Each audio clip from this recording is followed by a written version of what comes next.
Kentucky during that long losing streak they had against Florida. Describe how different the program is now than when you were playing against them.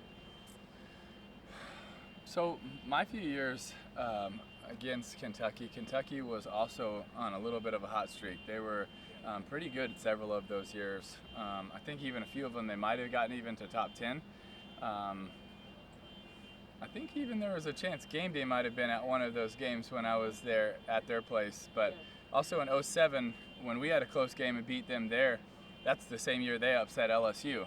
So they had some good teams. But I think the difference, and I remember last week at Kentucky talking to Coach Stoops, I asked him a question: how do you go from a team that wants to win and hopes to win to when you step on the field you believe you're going to win?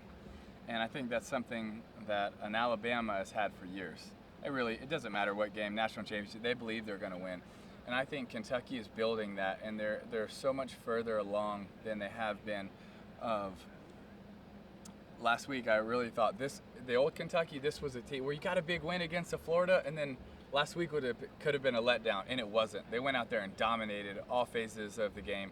And now you set up to even a bigger game where you have a chance to possibly knock off the number one team in the country at home, and people wouldn't think, oh, that's far-fetched to even think it.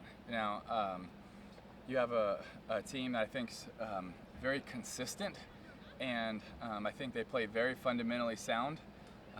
I don't know that they're as gifted top to bottom as some of the other teams in the league, but they can get away with that because how well they're coached, how well they execute, and they just do their job so well.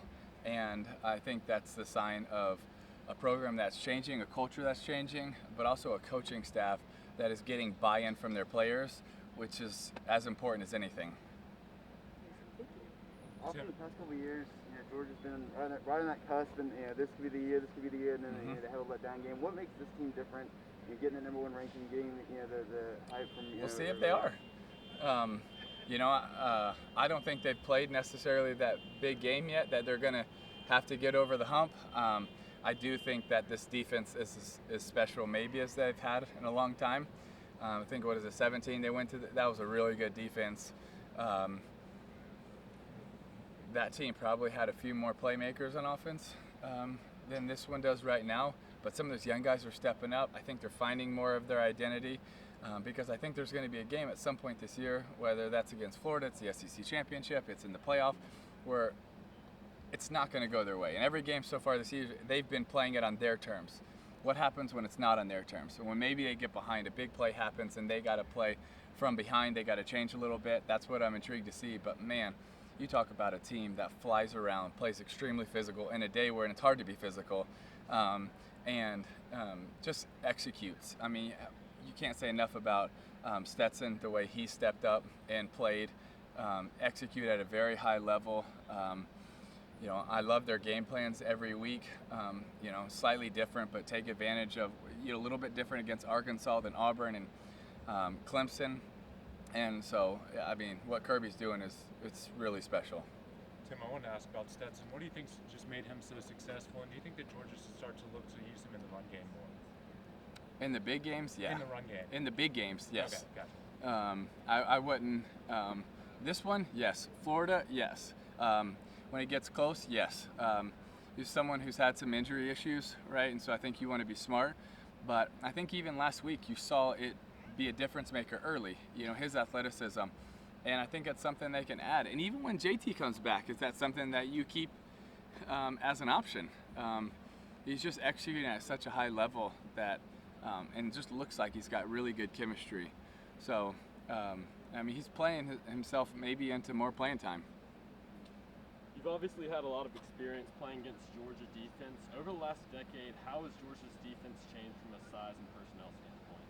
Well, I think they've changed as the game's changed. I think they've continued to get faster, but the one thing that Georgia has done is they continue to stay really big. And it's hard to out-physical this team. I don't know if there's anybody in the country that is as physical, offense, defense, special teams as Georgia. And I think that's one of their MOs when you look. I don't see another team that can push them around.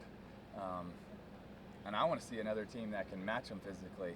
And that's going to be, I think, one of the fascinating battles this week is Kentucky's a pretty physical team. I think their defensive line does a pretty good job of winning at the point of attack. I think that's going to be a really intriguing matchup because if they don't, it'll be a pretty easy Georgia win.